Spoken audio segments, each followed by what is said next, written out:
everybody, welcome back to the Wattpad Book Club. I'm your host, Phoenix, and today I have my lovely wife in call with me. I have Joline today. Hello. Hi, wife. Hi, Cookie. Man, I miss you. I miss you. I can't wait to see you. For fun. I know. You're gonna be out there looking for Project Hail Mary merch, and I'm gonna be out there looking for Deadlock merch. Dude, they had some at Animazement, but I went Sunday and they sold out. Oh, I'm sorry. Why are you apologizing to me? Well, I feel bad that you didn't get what you wanted.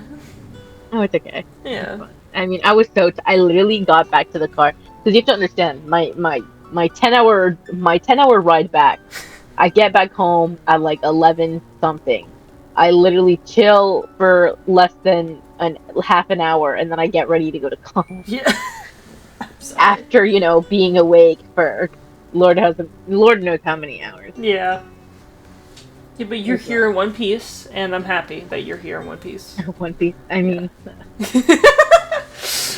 I mean, they did announce a One Piece game earlier today. oh really? Yeah, you play as Sanji, I think, and you run a restaurant with the other Straw Hats, and other like characters show up from the show and stuff, and help you make these really elaborate dishes for customers. Oh, it's it's official. Yeah, it's official. I'll see if I can find it after we get done. But I saw Sanji pop up, and I'm like, oh, Sanji game. Man, it's your man. It's your man that you forgot about. Yeah, I did. He's always in the back of my mind. He's always on your desk. He's always right there. Yeah, he's right next to me right now. He's right behind me, isn't he? But no, we're not here to talk about really hot men that we enjoy, unfortunately. We're here to talk about Arcane and yeah, if only. We just gotta do one Wattpad episode where it's actually like us reading snippets. We're just reading headcanon. Oh my god, yes! You pull up like fucking Batman headcanons, and I pull up like Terra ones. There's only like one book, and then I sit there soaking. I would never romance Batman ever. Well, let me. Well, who would you romance? I don't know. None of them hoes. I was gonna say something stupid. You're like, oh, they're all red flags. Even if they saved the city or whatever. They saved the town? Yeah, I did it. I saved the town. Oh, we're fucking... Yeah, we're gonna be reading Arcane today again with Jinx and Ekko ship going on here. What do I remember from last time? Shit. They must have discovered, I think, and then they moved into a new apartment. Yeah. Oh, some machine went off. Like it exploded and shit because of the arcane or the little jewel thing. And that's all I remember. Gotcha. I don't remember anything. Good thing you had me here to do a recap. Thank you, Cookie. Yeah, no worries. Thank you. Much appreciated. Alright, I have a beautiful coin here. Do you want to be heads or tails to read first? I would like to be tails. Okay. Like that little comic guy. Fuck, it fell off my table. Oh. Wait. It's tails. Lovely. It's a dirty ass quarter. I gotta fix that shit fucking immediately. Quarter? Yeah, you gotta wash my quarter. It's just gonna cut to you. It's literally just gonna jump cut and like it's gonna be you with a toothbrush scrubbing the shit out of a quarter. Yes, standing over the sink with a brand new toothbrush, solely to fucking get rid of your face. Yeah. Just like determined, like you have a bead of sweat going down your face. Yeah, like and then it hands back to the coin, and the coin looks like I don't know. There's music, and the coin looks like it's suffering. Yeah, it's barely getting a scratch on it. I'm sweating bullets, like wiping my face, like trying to get a grip of myself. It pans back. It's like it's water dripping off of you. I'm like that one meme where the guy's like straight up like sweating profusely. It's just over like getting a quarter cleaned. I love memes. Me too, Cookie. I guess the softest way to put this into words is that I've been involved in more crazy blue explosions than the average person has. You'd think I'd get used to it by now, but nope. My body reacts to them differently. When I see blue smoke, I also see Milo and Swagger. I see Isha and Sarah, as if their faces were sculpted in the clouds of vapor. My insides shake in panic. My lungs and diaphragm test their limits as they urge my body to hyperventilate. The most agonizing and fearful experience. When it ends, I search for clues that could tell me if I'm dead or alive. And if, in the unfortunate scenario, I find myself living, a stone gets put in place of my heart. I pray that no one around me is hurt. Luckily, Echo ended my misery when he ran towards me. Jinx, you're okay, right? You're okay? He burst out, exasperated. Can you hear me? Jinx, it's Echo. I unfolded my limbs to find his ghastly expression. I observed him, confirming there was no blood, no scratch, no broken bone. Still skeptical in disbelief, I reached for his chest, placing my palm firmly on his body. Felt a pounding heart and exhaled in relief. Without thinking, I jumped into his arms. Elation filled me like never before. I'm so glad you're not her, Echo. I'm so glad. For once, the cursed blue gem didn't kill my family. Sorry, I didn't mean to laugh at that. I didn't hear you laugh. My bad. My mic definitely picked it up on my side. I felt his arms wrap around my waist, one which reached up to hold the back of my head, protecting me. His tender embrace sent an electric shock through my nerves. Momentarily, it made me wonder if I loved him. I mean, of course I loved him, but did I love him? When I was ready to face the world, I opened my eyes. They tinged from the sight in front of me. A gleaming hollow sphere, the size of a fist, filled with holes of all sorts of shapes and sizes. Kind of like a semi-transparent mesh.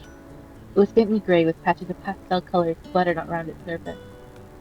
I wouldn't be able to guess what that thing was if my life depended on it.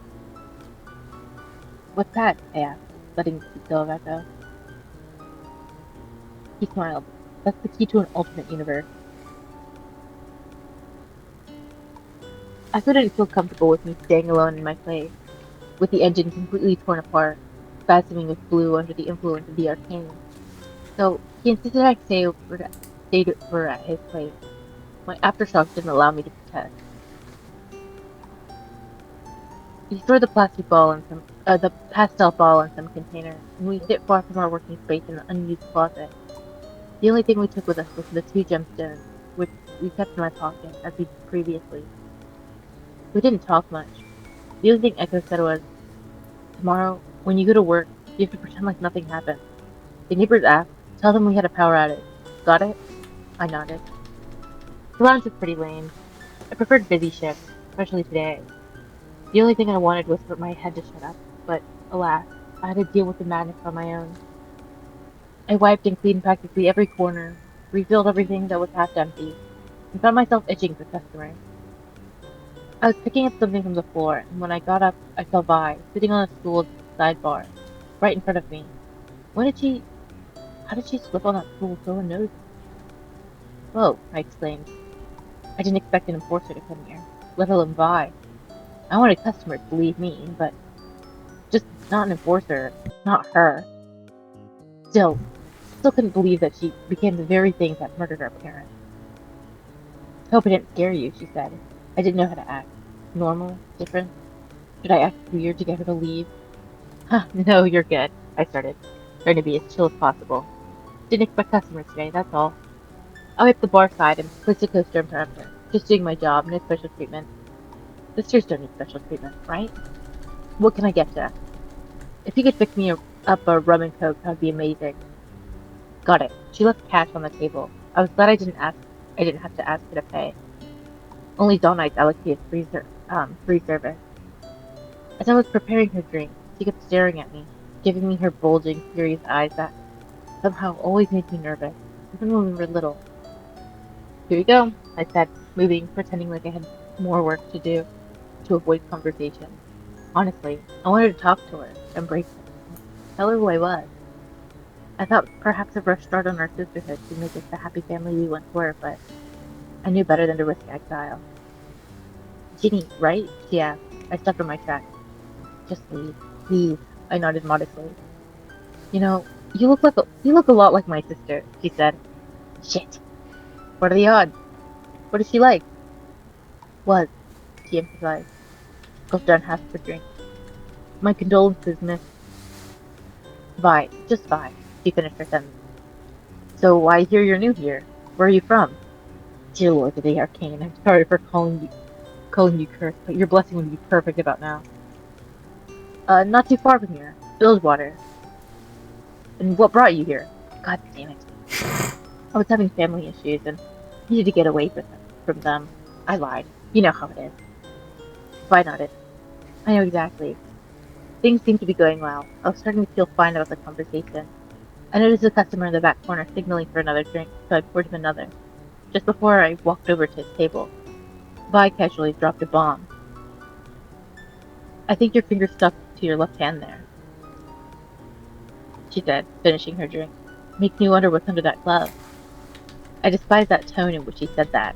The anger gave me a leap of confidence. She dropped a bomb? Fine. I'll drop double. Stuck? I said, putting down the drink and demonstrating the full functionality of all my fingers. I've had years of practice to perfect these movements. I'm not sure what you mean by stuck. Perhaps you misused your words? She momentarily raised an eyebrow. Something tells me you know exactly what I mean by stuck. She stood up. Have a great day, Ginny. She left without looking back. Oh, did she figure me out? Oh boy, that can't be good, I thought. I could only just had a breakthrough yesterday. I ruined it because I couldn't hold back my sass. Stupid, stupid, stupid. Excuse me, my drink? Said the man at the far table, taking me out of freeze mode. Coming, I said, handing him the drink. I tried to brush off the situation. My mind was running a million, if not billion miles per hour. I had yet to make it through this dreadful ship. My eyes wandered around, trying to find something distracting. They landed on Mika and a few friends. Fantastic. I could bug them for a little while. Hey boys, what's up? Hi Ginny, they all said in unison. They were cute, but it was impossible to hide a laugh. Didn't catch you walking in yesterday. Can I get you any soda? Oh, walking in today. Can I get you any soda? I brought them their desired drinks and added some chips on them for them to snack on. While the boys talked, Mika stayed quiet, turning and flipping his tools around. He was always working on something. What's this pretty thing do? I asked him. Nothing yet, he added saddened. I can't make it work. I thought Bobby and Lloyd could, but they can't either. Because you picked the hardest stuff to do, one of the boys shouted. I still don't get what your thingamajig is supposed to do. See? Mika said, turning to me. Ugh. You know, I feel I can help you, I hinted, recalling the talk he had with him. He furrowed his eyebrows. Can you help me? You make things too, right? He asked hopefully. Oh, I'm not your help guy, I refused. If you need help, you've got to ask Ekko. I read unhappiness in his expression. The last thing we made together was the double maker. That was fun. How nice would it be to bring that fun back, huh? I said, hugging his shoulders. Ekko loves you, Mika. He'll never turn you down. Admit it. It's hard work you're doing, pushing him away. You can fix this. So much easier than fixing your thingy-majig. All I need to do is talk to him. He shrugged. I guess. I noticed him fall deep in his thoughts. I didn't mean to place him in this dooming mindset as social lapse. So, I tried to bring him back. Mind if I ask what the double maker is? Oh yeah, it's this cool thing. When you press a button, first you have to put something in one of its chambers. And then when you press the button, it makes the same thing you put in. He explained, excited now. I was glad. But that duplicated thing only lasts for a few minutes. Then it disappears. Disappears? How? It just turns to dust, like it was never there. How long does the duplicate stay intact for? I asked, very intrigued. At first, it was 5 minutes, but then I changed it to 60 minutes. And I think I can make it stay even longer if I stopped listening. My mind was working hard. The problem we had with the universe travel was fixed, and Mika's invention is... Ginny? I heard Mika say. Sorry, Smarty, but I've got to go. Ekko needed to hear this, immediately. I checked the time, just 15 minutes before the end of my shift. I asked my barmate to take care of the rest of my duties, telling him I had to leave urgently. He had no problem. I sprinted to the core. Author's note. I may or may not be addicted to writing this story. 2 chapters under 12 hours is... yeah. I've done nothing but write today. No complaints, though. I'm really struggling with Vi's character. I can't seem to grasp her personality traits, so she's like all over the place, and I apologize for that. Till next time. Mwah. Thank and you. the word count is 1,671. Thank you, Author Chan. We appreciate you. Mwah. Back to the author. Everyone say thank you. Thank you. Alright. The author journal. My brother. Man, that's 2 Gravity Fall references. Can we make it 3 by the end of this? We'll find a way. Yeah. Alright, 14, Ekko. The weight of our new breakthrough was suffocating me. It was great, exciting and all, but the thought that someone heard the explosion or saw the bright light from a distance worried me. What if someone walked by the apartment when it happened? Shivers ran through me. I couldn't focus at the meeting. It felt like at any moment someone would barge in and announce a new bombing case from last night. Everyone would panic and... Ekko, would you like to contribute to our discussion? The speaker interrupted my thinking process.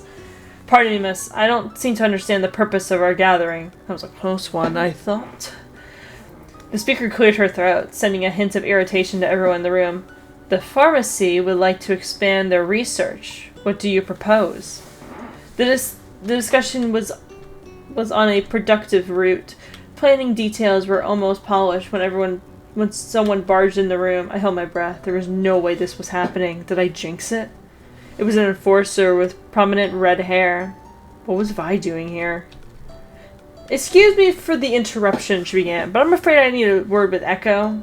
In private. What does she want now? As I stood up, I noticed Scar giving me a concerned look from the other end of the table, not knowing what was going on. I didn't respond to him in any way. The moment Vi and I entered another room and closed the door, she spoke. Who's Ginny? She questioned. I sighed, not this again. I told you, she's my friend. No, Ekko.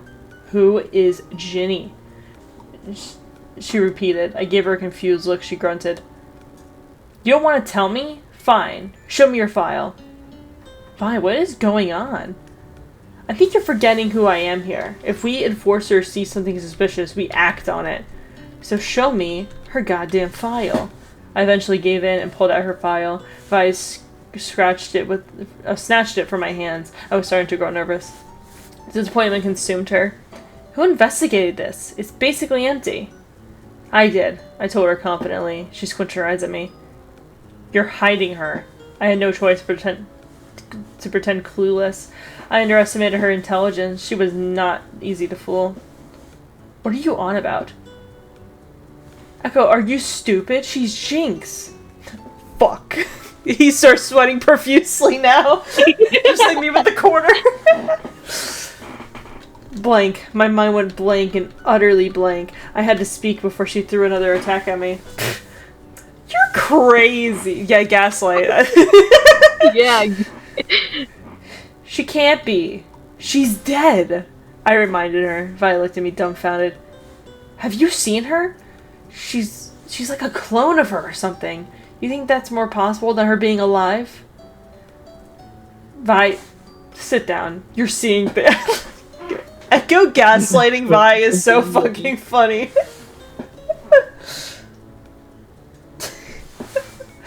I tried to manipulate her. She fought it. I'm not seeing... She froze. A thought cut her off. I felt a strong pounding in my chest. You weren't hallucinating.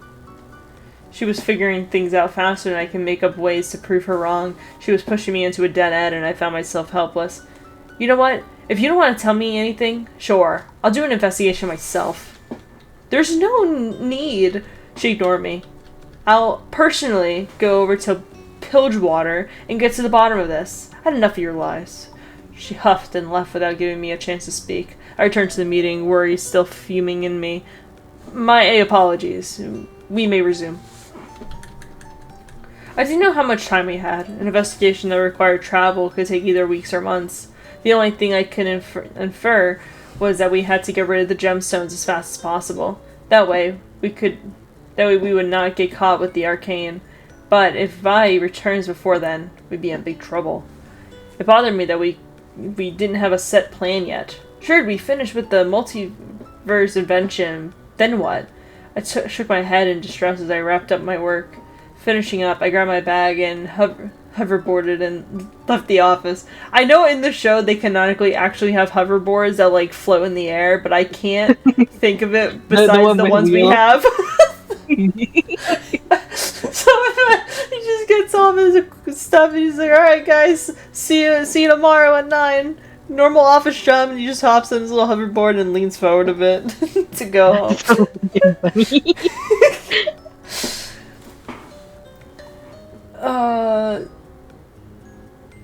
Fuck, oh yeah, the hoverboard. I found Jinx in the hallway, panting. Did she run here? So many surprises lately. What are you doing here? I asked, looking around and noticing that everyone was still working. I have an idea about... She really shifted her eyes sideways and back, letting me know what her idea was about. Understanding, I took us back to my office and locked the door. She told me we had to whisper and spoke before we had a chance to begin. Vi knows you're Jinx. I started. Jinx lowered her gaze. I sensed guilt in her manner, but it was unimportant in the given circumstances. I had to get to my point across. Hesitantly, I reached my hand out, placing my index right below her chin. Gently, I lifted her head until her eyes leveled mine. Blue eyes took my breath away. I suddenly felt weak and my hand let go of her. She's going to Bilgewater to learn about your background. We don't have much time anymore and have to work fast. As guilt disappeared in her eyes, determination took over. I know what we can do, she began. We want to hide the gemstones in another universe, but we can't really do that because we need them to travel, right? I nodded, allowing her to continue.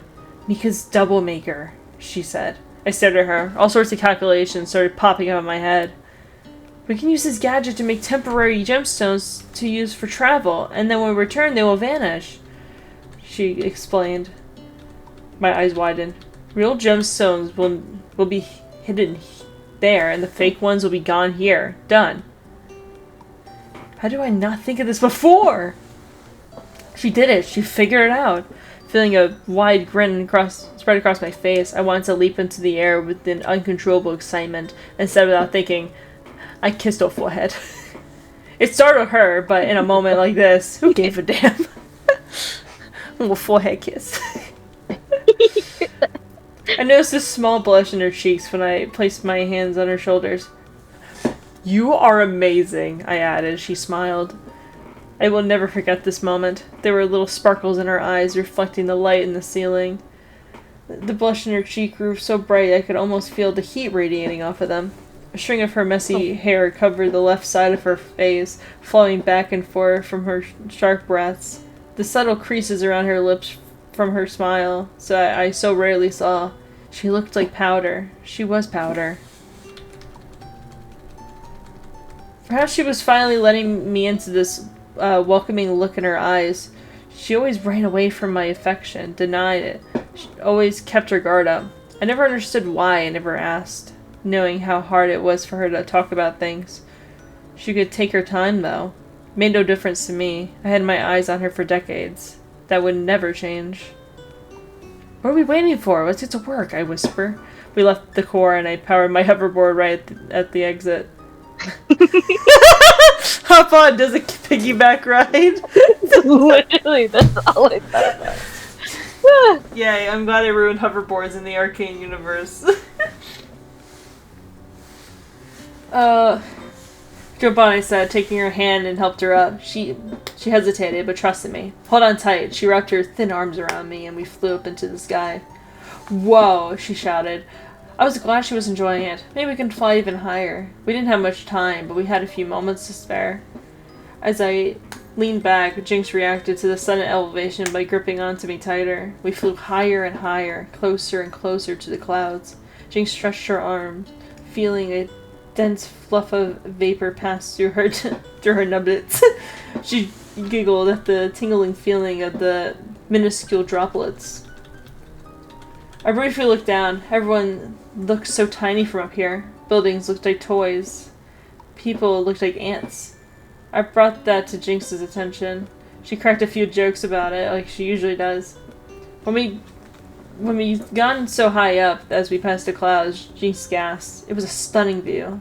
Colors of orange and pink poured over the sky with a glowing center in the distance in the horizon. I squinted from the bright light, allowing me to feel the warm sun rays hitting my skin. It's so beautiful, Jinx said. I agreed. While I was taking in the view, I felt a slight punch in my stomach. Ow, I said, purposely overreacting. What was that for? You knew how pretty the sunsets were all this time, and you're just now bringing me up here? I laughed.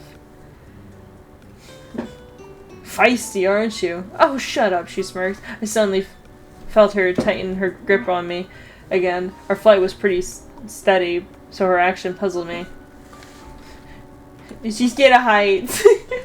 Something wrong? Ooh. I asked, looking back and noticing that she laid her head on my back. My nerves buzzed from the sight of her. No, she simply said. Just that you're the best little man in the whole universe.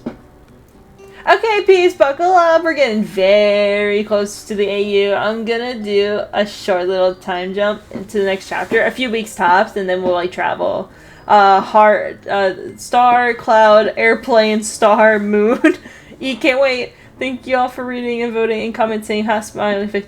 I would love to interact with you guys. It's like we're building a little community heart. Much love. Word count 1,487. Nice. I was confused. I was like, who texted me on Discord? It was you. No, it wasn't. What do you mean? I would never. During a recording? Yeah, I'm so professional. I would never do that. During Pride Month? What? You ever seen that? People... Oh yeah, like when people like do shit, it's like, wow, you're gonna do this to me during Pride Month? Yeah. I love those. I do that all the time. You remember? I think I did that last year to you. You're gonna do this to me during Hispanic Heritage Month? Wait, I don't remember you doing that to me. I did it to someone. I can't remember. It made more sense to me with you. Yeah, no, honestly, it does. I would say something. You're like, I can't believe you would say that to me during my Heritage Month. Can't believe you. I thought we were pookies. I'm sorry. There's something so tender about to say. I thought we were pookies. Oh, you're so cute. What's the fucking line? I thought you were bae. Turns out you were just fam. Fam. No. Alright, Jinx. Alrighty. Nika, can you pass me the wrench? Ekko requested, leaning in an extremely uncomfortable position. I told him earlier that he used the rolly thingy to maintain his balance easier, but he insisted he'd make do without it. I bet he'd complain about a sore back tomorrow. Which one? Mika asked, putting down his instrument. 12, please. Mika passed him the wrench. I listened to their voices in the background while working on the rune ring, as Ekko liked to call it. He thought it sounded so clever with the alliteration. I guess one statement remained. True for all men. Once a boy, always a boy. I was just finishing up, attaching all the final pieces to the ring. Dunzos, I mumbled to myself. I stood up and hit a wall as I stepped back. I still couldn't get used to how small this room was compared to the living room.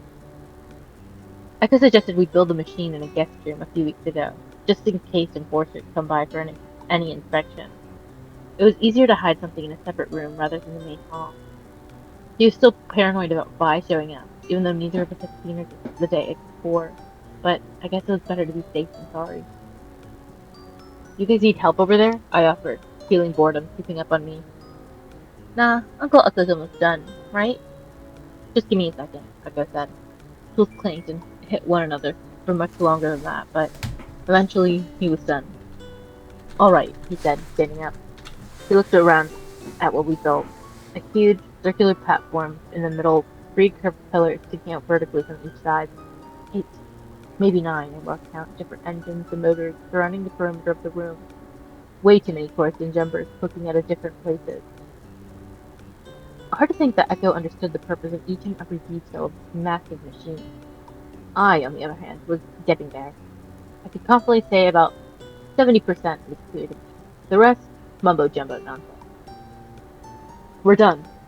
Oh, we're done, guys. he explained, as if, he was, as if he was in disbelief we've made it this far. Yay, we did it! Ekko, Mika turned to hugging Ekko. I smiled. It was so nice to see them together like this. Last time I saw them this happy was the very first day I met Mika. Meeting Mika's doublemaker, we went over to him and explained that Ekko and I were working on a super top secret invention and that we needed his help. I'd do anything to see the look on his face again. It was as if the boy got his life back. With him working with us pretty much every day, the feelings of being replaced quickly went away. I knew how vital it was for the kid to feel important. I never had that. Now, look what a fuck up became of me. Oh shit, dang girl, that's rough. That's rough, buddy. We told Mika that what we were building. No lies there, but we left out the details about the Arcane. He didn't need to know that. He thinks we're going to a different universe on a super duper top secret mission. He was satisfied with that explanation, so we didn't bother to elaborate. And it technically wasn't a lie either. That's only a plus. Ekko zoned out again. This guy never stops thinking big. Hey, Space Boy, are you gonna tell me what your genius rune ring does, or what? Oh, yeah, right. We walked closer to the engine I finished building. You see, there's different medallions all around the ring. I looked at him mockingly. No, definitely didn't just spend weeks carving each of the patterns on there. Of course I don't see, I replied, making Mika giggle at my sarcasm. Ekko rolled his eyes at me and went on. If we twist the ring to the right combination before we power the system, it'll send us to that universe. How do you know the combination? Well, I don't. I only have the combination I used to come back here. But, theoretically, if we reverse the combination, we should end up in an alternate universe. Are you sure of this? I asked, skeptical. Ekko lowered his gaze. No, but this is our only option. We could die, I thought. We could disappear and never find each other again, in any universe. He reached for my hand, but I pulled it back. Jinx, I know it's risky, but you have to trust that this will work. I paused to think. I mean, we've been working so hard to come to this. We couldn't just chicken out now. And if we don't go, we'll get caught and be doomed anyway. So, we might as well give this chance a shot, right? Okay, I said. We're ready. I couldn't sleep. Ekko said we should rest before we travel tomorrow morning, but that was the last thing on my mind. I was afraid. My life had finally turned into something that I enjoyed. A daily routine with Ekko and Mika to go home to, with good friends to work with at the bar, and wonderful people to converse with. This could all end tomorrow. This was such an unfamiliar feeling. I couldn't believe I cared so much, and it scared me to let this new life go. I can't remember the last time I cared. The sleeplessness eventually forced me up. I wrapped the blanket around myself and went to the living room. I went past Ekko, who was sleeping on the bed. We moved from the guest room, opened the door to the balcony. The cold breeze felt so refreshing. I took a deep breath in an attempt to calm down, but had no luck. I stood there for a while, appreciating the land, till I heard the balcony door open. Found Ekko behind me. Can't sleep? He asked. I shook my head. I can't either. He said in agreement and stood next to me.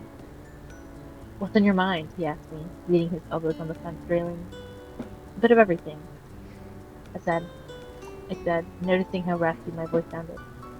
We stood motionless, enjoying the silence of the night, until Ekko spoke again. Remember that one time, he started, when you had your paintball gun and I my wooden sword? The image grew vivid in my head, and we took that game a little too seriously. He chuckled, and Vi saw us fighting. I picked up from where he left off, trying to break us up because she thought it was a real fight. But, then we stopped and we started rolling on the floor of laughter. I giggled at the memory. Remember the look on her face? Like we were lunatics? Ekko matched my laugh. Good time. My smile started to fade. I thought of all the real fights we had. He tried to rescue me from Silco. A few times in our teen years, and that fight on the bridge. Chills rushed through me. It all seemed like an awful nightmare.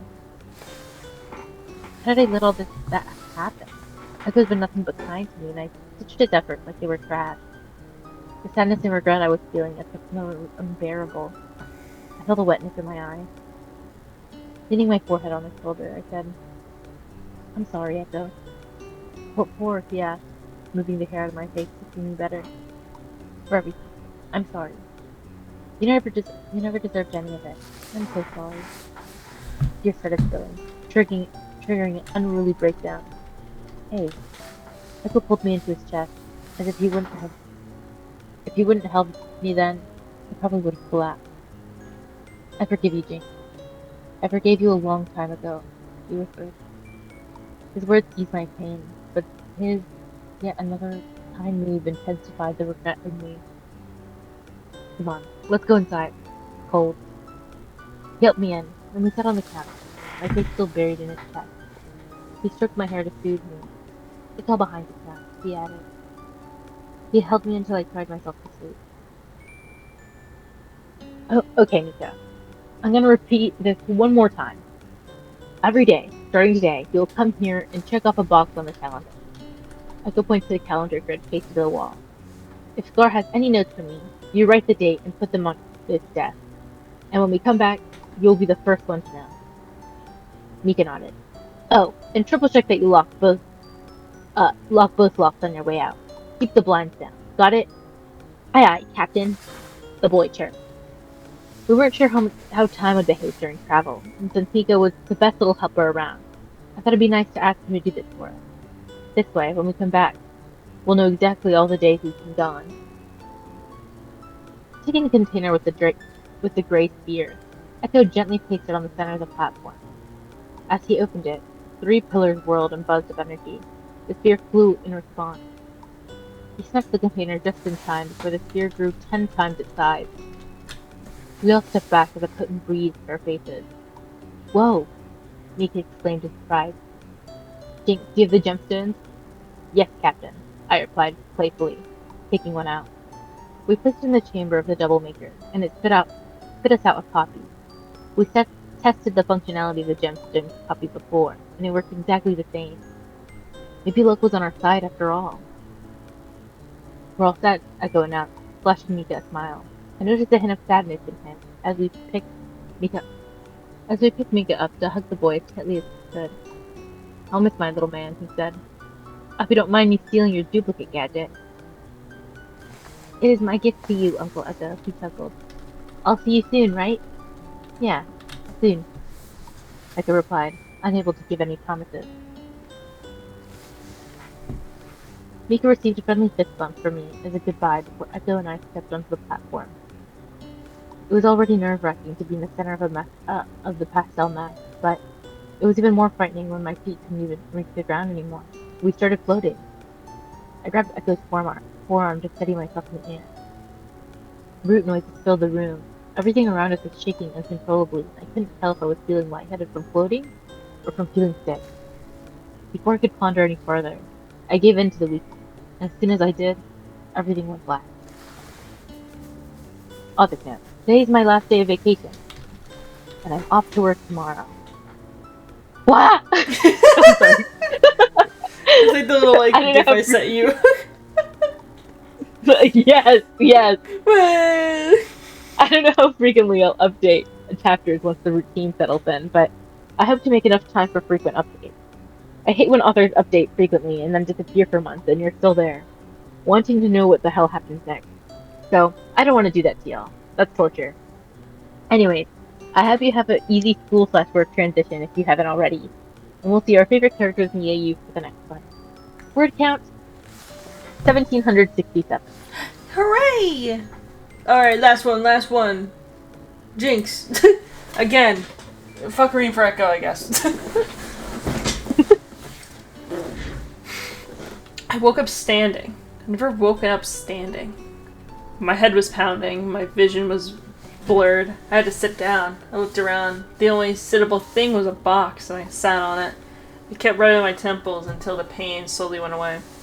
Before I got the chance to realize where it was, the door opened. At least now I know I was in a room. A rubber room. There was rats in there. A man walked in. Crazy.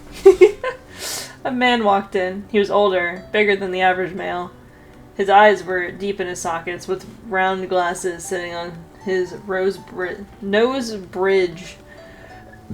Eyebrows were thick and short, and he had a natural frown, although it seemed like he was smiling. I don't believe who I was seeing. "Good morning, little lady," he said, walking in with boxes in his hand. "Can you take these to your study? I'll grab the heavier suckers," he added, placing the boxes in my hand. I almost dropped them from the shock. "Benzo? Oi, old man's always here for you."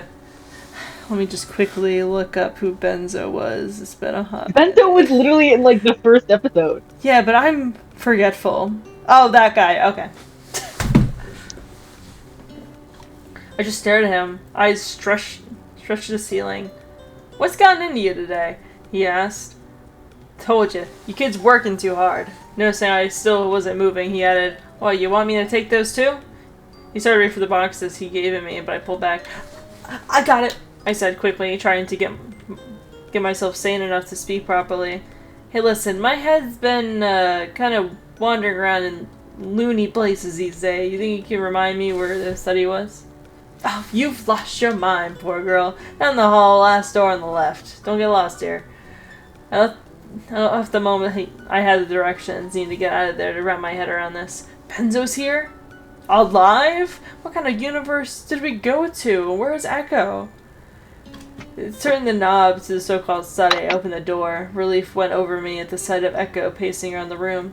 "Oh, good. I was starting to worry the machine sent you somewhere else," I said, noticing his very odd appearance. His hair was different. His clothes were all modern looking. No hourglass face paint.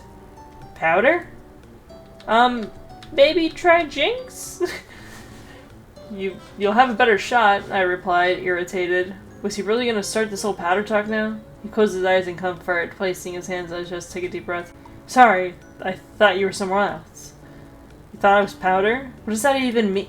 I noticed my reflection in the glass behind me. My jaw dropped. I was unrecognizable, except my hair. It was blue, but... I started yelling, "Space buns? Really? Out of all the hairstyles?" My own gas cut off my sense. The box fell in my hands. The sound of it released from striking the ground was probably loud, but I heard were muffled noises. Space buns? I was the Space buns girl? All the time I thought he was in love with her, but it turns out she was me? Oh! Jinx. I saw myself. Maybe delusions were a side effect of universe travel. I could be anyone, for all I know. I suddenly felt the same pounding in my head from earlier. My hand shot up to my temples. "You'll feel like shit for a while, but it goes away," I heard Ekko say. Before I got a chance to speak, the door cracked open. It was Benzo again. "Oi! What in the seven slums is all this ruckus?" He placed the boxes he was carrying on the ground when Ekko jumped to embrace him. "What's gone into him?" Benzo asked me. "Nothing. Good pals need a hug time to time, you know?" Ekko covered for me hesitantly. "Ah, you're a good man, Ekko. Listen, kids, I got business to do. You care to join me?" "Sure, Benzo. You can get a head start. We'll catch up." Ekko patted my shoulder, which felt incredibly unnatural. Was he really putting on an act? "Whatever you say, boy," Benzo said, closing the door behind him. I'd never been so confused. "Ekko, what's going on? How is he?" He placed his hands on What's going on?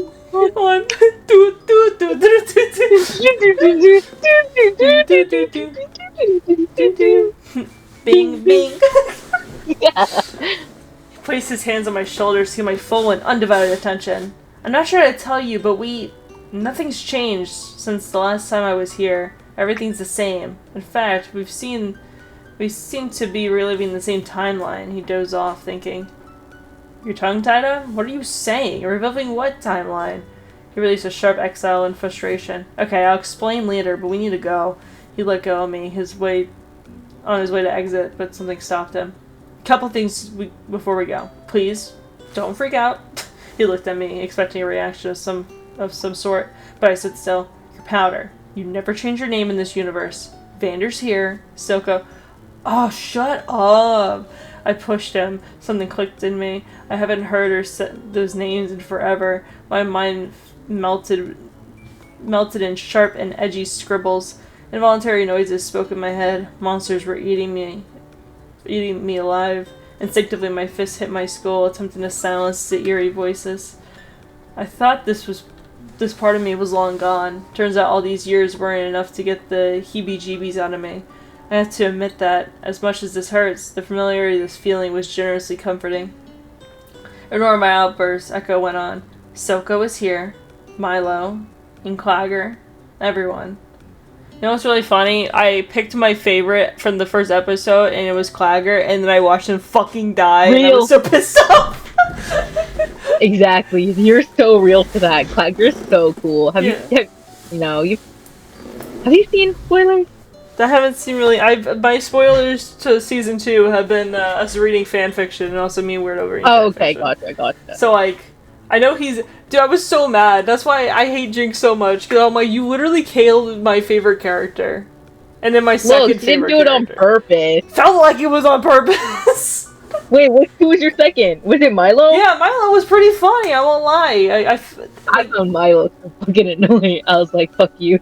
I was like, why are you so mean for no reason to this poor baby? She's like 11. So, they told her ass to stay home because they knew it was dangerous, and she didn't listen, and then she killed You wanted to help! She killed them! And then got her sister arrested! Well, no, she didn't do that.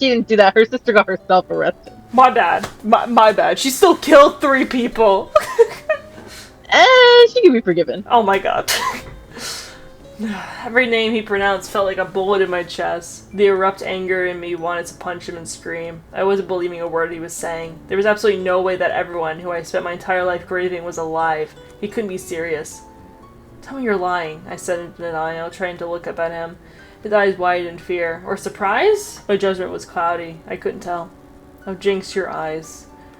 They must have changed color again as there was a burning sensation. You can't go out like that. Try to calm down. I closed my eyes to rub them. Feeling Ekko's hand on my shoulder, I slapped it off me. Don't you dare. I opened my eyes to look at him. You can't tell me they're all here and expect me to be all normal and nice. Believe me, I'm not expecting anything. I felt sick myself when I found out. I just want you to be ready when you see them. See them? Oh, I'm not going to see anyone. Don't fool yourself. Remember why we're here, he said calmly. If you want to do this job, we have to fit in. There's no other way. I sighed, averting my focus to our current mission over my past trauma. So, no one here knows about the Arcane, and you're sure of this? Hex tech was never invented here, so I'm assuming no. I took a deep breath, opening the door and left the building. He followed. He brought me to a place where Silco took Vander that night. The night that everything changed. Yeah, the fucking night that you were... I hate you. He reached for the handle. I will kick a baby. I will kick the child. We're not going in, are we? I asked, concerned. Ekko looked at me and gave me a look that said, trust me. I didn't expect to see tables inside and a bar, and I sure didn't expect to find Vander behind it. His hair had grown out with streaks of gray, deep wrinkles around his grin. He aged. This was how my father would look like if he had lived. I felt tears build in my eyes. You want to talk to him? Ekko asked me, but I wasn't really listening. I blinked the tears away, my feet walking me over to the bar themselves. Hey, Powder! The voice was low, somewhat warm and stern at the same time. It felt like I was 10 again, going upstairs to ask for a glass of juice, where the same voice would greet me. I suddenly noticed I wasn't breathing. He had a voice. He could talk. He was real. Hi, I managed to force out, still feeling the pressure in my lungs for the lack of air. You're a bit dazed today. You alright? He asked. Told you. Tell the lady to take it easy. These two never listen to me, Benzo said. I didn't even notice he was here. You heard the old man. Vander poured us drinks as he laughed at Benzo's remarks. We are both so happy. I've seen more genuine smiles in this universe than I've had in the last decade. Ekko took the drinks. Thanks, Vander. We'll be at that table in the corner. We left the bar side, my eyes still glued to the two men that raised us. Aren't you glad I warned you beforehand? Ekko asked me. Still stunned, I stay motionless. Jinx. This is insane. I leaned my elbows on the table we stopped at to lay my heads on my hands. My neck was struggling to handle its heaviness. Everything's so perfect. It's disgusting. Tell me about it, Ekko replied, taking a sip of his drink. I closed my eyes, trying to control the dizziness. I wasn't sure if I was going to make it through the next hour, let alone the whole day, or week, however long we had to stay here. If it isn't... What is it? Zong's royalty. Zon, yeah. Zong's royalty. It wasn't Ekko's voice. I raised my head to find the source of the tender. Milo, with Clagger, right at his side. No freaking way. I mumbled under my breath. I just know I inconveniently got sick, sad, and wrote most of this with a pounding headache, so apologies for the typos. I'll fix those up sometime. I kind of want to get this chapter out, and writer's block is heavy with this one. It feels like, basically a repeat of Season 2, Episode 7, but with Jinx POV, lol. I hope the next update is more exciting. Thank you for reading, as always. 1,574 word count. I did it! I read for Season 2! Woo! I'm doing it! I'm doing it! I believe in you. I believe in you this whole time. Thank you, thank you. Someone has to believe in me if it's not myself. Exactly, and that'll be me. Yeah, and I will believe in you. Oh, that's so nice of you. Yeah, I Thank will you. have to. You're my Pookie Bear.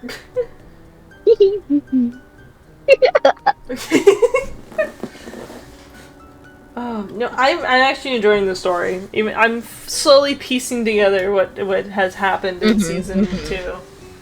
I'll have to tell you after recording, but there's a fun little detail I can't wait to share. Alright. Well, I guess it's time. Do we want to do the wheel? Yes, of course. Of course, alright.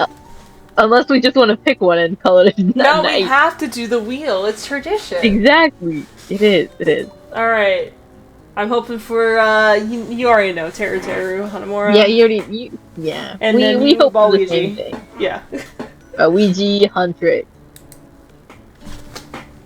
I forgot this wheel doesn't spin for a fucking minute. I missed when that one time it did. Yeah. Polytrix it is. Oh, We're gonna nice. be reading after they got, together. Oh, I'm so happy. My girls are in love. My babies. I just saw a guy, talk about the Huntrix movie. It was, 8 months ago. And I watched him, talk about it. And, he had no negative notes. He was like, it's so hard to make fun of this movie because everything about it is so fucking perfect and it's pissing me off. It is. It is good. It's Yeah. It's lovely. Forgot how to spell the word Polytrix in my book. In your calendar. In my calendar. I gotta make sure I remember. Oh, sure. Real. Yeah. I always put, the name of, the ship, the number, and then the name of the person, so I remember who's reading what with me. That's smart. Yeah. I'm such a smart little guy. You're so intelligent. Wait, what'd you say? I said you're so intelligent. Oh my god, thank you. Maybe I just wanted to hear you say it again. It's like the Moto thing, you gotta say it double. Yes. Yes. Can you believe I never saw that movie? Wait, you never saw Madagascar, or...? I don't think I've seen that particular one. Maybe I've seen, clips of it, but just, You've never seen Madagascar 2, Escape to Africa? Maybe, I don't know, maybe a long time ago. Maybe the first once and that's it. But it wasn't very memorable to me, I guess. I'm gonna throw up. we gotta do movie night. We gotta... When you come over here, the night before we go to the con, we're gonna watch it. We're gonna be so knocked out in the car. Yeah, Cameron's gonna have to drive first. As we're sitting in in our seats, just fucking necks in weird positions, sleeping in the car seats. Me. Yeah, Yeah, Cameron's driving, clutching the wheel, like, this is bullshit. I wanted to sleep first.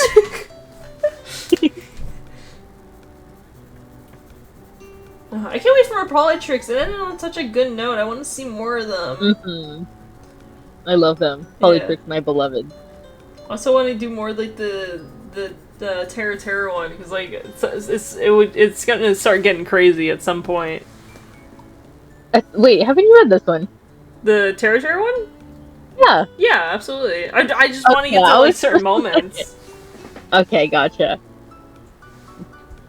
I'm so glad wait, are we officially broken up with that twink? I can't remember. Yes, we have officially broken up with him. We sent him to the ambulance. So I hope we have. Yeah, we beat the shit out of him. Yeah, I really hope we're not still with the guy that decided to just use us during a relationship. But you know, I wouldn't pull that past my my alternate reality self. Lord. Yeah, fucking like Akane's in the corner, like, why don't you just leave him? And we're like, you don't understand. I can't. He has my DVDs. I can't just leave. Dude, that's so real. Yeah. Project Hail Mary DVD comes out in August. Here, you come over, and then we'll watch the Hail Mary thing together, and then we'll also watch the Madagascar movie together. It comes out in August, Cookie. We're gonna have to hang out again for the... Fuck. Okay. Unless you have, like, Amazon Prime video thing. You do? Yeah, I have Amazon Oh, yeah, Prime. for Hasbin! Yeah, I got it for when I watched Hell of a Boss in Hasbin Hotel. Yeah, so I have it. Do I need to send you my like login so you can watch? No. No, Pookie. Okay. You're just gonna see me loop. They're gonna have like a thing on their Twitter, and they're gonna post it like, "Who the fuck watched Project Hail Mary 100 times in a row? Are you okay?" The answer is no. Yeah. And then I'm just here. It's just you. It's just me, surely. Well, Pookie, thank you so much for joining. I really appreciate it. Of course, Pookie. I love being here. Yeah, I hope so. I love having you here. Like, it's really great. Yeah. I truly miss our time. I know. I'm so far away, but one day I shall return back. We'll get Wawa together, and everything will be okay. They're making another one on the other side. Did Wait, you know that? No, why? I don't know. I literally passed. I went to the store, and then I went to that one store that was at like by itself in front of all those neighborhoods. Yeah. And then there's a giant Wawa sign. I'm just like, there's literally one not even 5 minutes up the road. Not even like 2 minutes up the road, really. Reminds me of the gas station that's by my workplace, where they have like they have it exactly like right across from each other, but like by the hardware store. With those, it's always a freaking Speedway. It is. Don't forget the Wendy's attached. Yes. Oh my god. How do you know? There's always a fucking Wendy's. Surely. Oh my god, I got excited. Like, I went in, I was driving to work Monday, and I saw that gas was like $3.39. I was like, oh my god, the gas has gone lower, so I got gas. And then Tuesday, when I was coming in, it said that shit was fucking $3.79. And I fucking bugged my eyes out. Oh lord. Anyway, we got a side tangent there.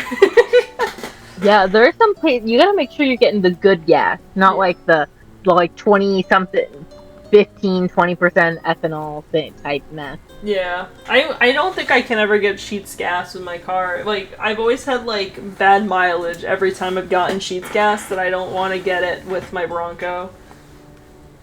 There was not a scandal, but there was the whole thing with Speedway gas, how it's, like, not great, like, at all. Yeah. I heard Circle K's really good, and Wawa's fairly okay. There's another one, it's a smaller one, I'm not gonna name it for the sheer fact of, Yeah. whatever. But it's pretty good. I think they only go to 10% instead of, like, the usual 15. Ooh. Alright. I need to look into that. Yeah. On screen is a playlist of all the other Wattpad book club reads I've done in the past, including with Joline. There's Honey, there's Lego, there's Weirdo, and there's Sage. So make sure to see Check it Love out. those guys. See specific fandoms read by specific people. Everyone's quite a treat. A little bit of a hoot, as they say. A food. Yes. And then the last one uploaded was me and Lego reading a Velvet one-shot book. So if you're interested in diving into Hazbin Hotel, check that out. It was quite a read. It said it was a 9-minute read. Oh, what? Yeah, dude, there is so much Vox X-Reader and Vox ships, both on AO3 and Wattpad, but for Velvet, there's nothing. Nothing? There's nothing. They even looked it up afterwards, like on AO3, there's still fucking nothing. That's crazy. Nothing on Tumblr either? I don't think they know about the Tumblr stuff yet. I don't want to... You know what? Maybe it's for the best. Yeah. And I'm just like, damn, during Pride Month, everyone's being homophobic towards the lesbian? Crazy. Of course. I'm not surprised. Yeah, me either. Yeah, any final words, Joline? About Arcane, or maybe to tie in the third reference to Gravity Falls in this at the very end? Have a great summer! Oh my god, you're so right. That's it! That's all I can think about! On that note, my name is Phoenix, that was Jolene, and we'll see you guys in the next one. Bye! Bye!